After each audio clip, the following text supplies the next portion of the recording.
Hi friends, good morning అందరికీ. రాత్రంతా నిద్ర లేకుండా ఆలోచించిన ఒక ఇబ్బందికరమైన విషయం మీ అందరితో షేర్ చేసుకోవాలని వీడియో తీస్తున్నా. మా ఇంటి దగ్గర ఒక ఫ్యామిలీ ఉండేది. ఈ విషయం ఇప్పుడు ఎందుకు చెప్తున్నా అంటే, నేను చాలా బాగా చూసుకున్నా వాళ్ళని. ప్రతిదీ ఏది కావాలన్నా నా ఇంట్లో నుంచి పంపించటము, కారము, ఉప్పు, పసుపు, రైసు, ఏదంటే అది, ఏదైనా కానీ. వాళ్ళ పాపకి హెల్త్ ప్రాబ్లం వచ్చినా కానీ 20,000 30,000 అట్లా హెల్ప్ చేసేదాన్ని నేను. అట్లా ఇచ్చినప్పుడు మనం ఎవరినైనా గుర్తుపెట్టుకుంటాం కదా.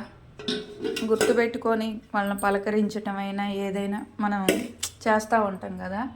కానీ వాళ్ళకి అలాంటి అలవాటు లేదనుకుంటా. ఎవరైతే హెల్ప్ చేస్తారో వాళ్ళని బ్లేమ్ చేయడము, లేకపోతే తిట్టడం అలాంటివి చేస్తారంట. ఆ విషయం నాకు తెలియదు కాబట్టి వాళ్ళతో క్లోజ్గా మూవ్ అయ్యాను. ఒకళ్ళకొకళ్ళు తోడు ఉండాలి కదా అని. అయితే వాళ్ళు ఎలా నాకు ఫ్రెండ్ అయ్యారు అని అంటే, మా ఇంటి ఆయనకి ఫ్రెండు తను. మా ఇంటి ఆయన అంటే కొంతమందికి అర్థం కాదేమో, నా మొగనికి ఫ్రెండు. సరే, మన ఇంటి మనిషికి ఫ్రెండు అంటే మనం కొంచెం రెస్పెక్ట్ ఇవ్వాలి కాబట్టి ఏ విషయంలోనైనా హెల్ప్ చేసేదాన్ని. కానీ వాళ్ళు ఎలా అంటే నాకు శత్రువు లెక్కే ఉన్నారు, కానీ నేను గమనించుకోలేకపోయాను. వాళ్ళకి కొత్తగా పెళ్ళి అయిపోతే ఇంట్లోకి కావాల్సినవన్నీ ఇచ్చి, వాళ్ళ మిసెస్ ప్రెగ్నెన్సీతో ఉన్నప్పుడు ఏదైనా కావాలంటే వంట చేసి పంపించి,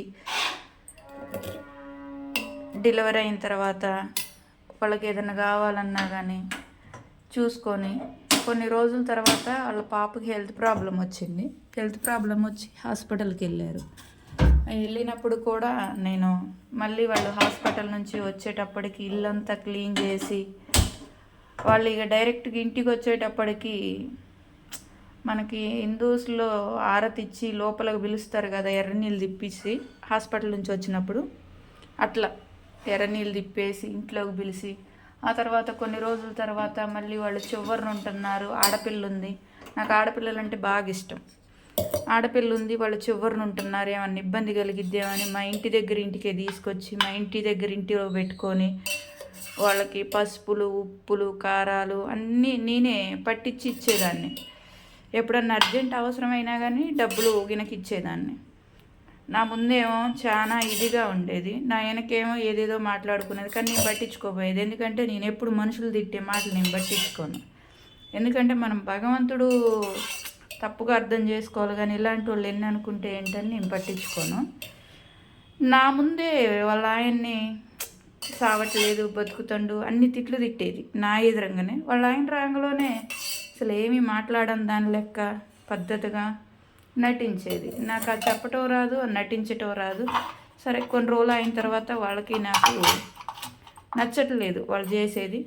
సరే, నేను దూరంగా ఉన్నా నా తీరాన నేను. సరే, ఉన్నప్పుడు నాకు ఇవ్వాల్సిన అమౌంట్ మళ్ళీ నేను ఇంటి ముందు కుర్చీ పెడితే నా కుర్చీ కూడా తీసుకొని వెళ్ళిపోయారు వాళ్ళు ఇల్లు ఖాళీ చేసేటప్పుడు.